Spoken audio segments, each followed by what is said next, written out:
Hi guys, welcome to another card making tutorial. Lately you must have noticed I am on a rainbow kick, and today's card is also a rainbow ink blending card. So I'm showing over here are the stencil masks that are by Craftangles. So they come in a pack of 3 and I'll be using the smallest heart stencil to create this card.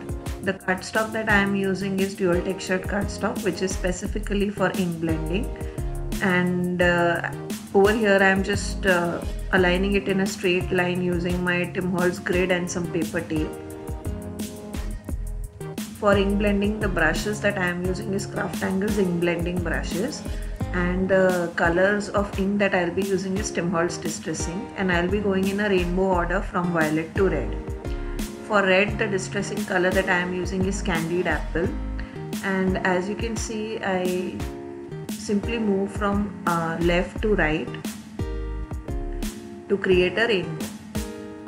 Also, I am using the same heart throughout the straight line. So what I am doing here is that just to make sure that all the hearts are placed equidistantly, I tackle one heart at each corner. So first I'll do a heart on left, then a heart on right, and so on till I come in the center. So for violet, the color I had used was shaded lilac. Now for orange, the color that I am using is carved pumpkin. All these are Tim Holtz Distress ink that I am using and not oxides. With these brushes, you get really good ink blending even with distress inks. For the blue color, I am using Salty Ocean. For yellow, it's Mustard Seed, and then for green, it will be Maudlin.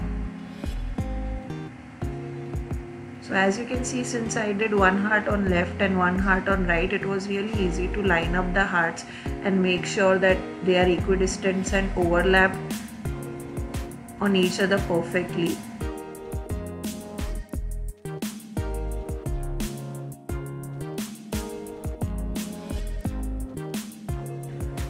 So once I'm happy with how everything looks, I dry it up with the embossing heating tool, and then I'm using some Shooting Star liquid watercolor. So this is just a plain shimmer watercolor, and then I'm adding the drops of it on top of my card pattern.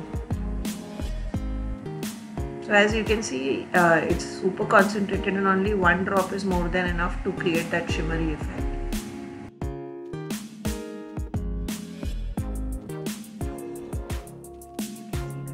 That I was talking about when I hold this card pattern in light.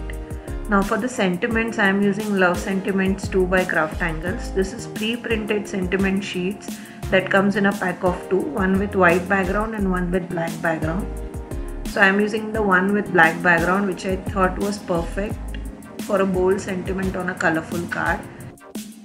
To adhere the sentiment to the card, I have used some blue double-sided foam tape, and for the card base I am using Craftangles Midnight Black cardstock, and I'll stick the card pattern on top of the card base using some Fevicol. So that was the card for today. I hope you enjoyed today's tutorial. If you did, don't forget to like, comment, and do consider subscribing. I'll see you in my next tutorial. Until then, happy crafting.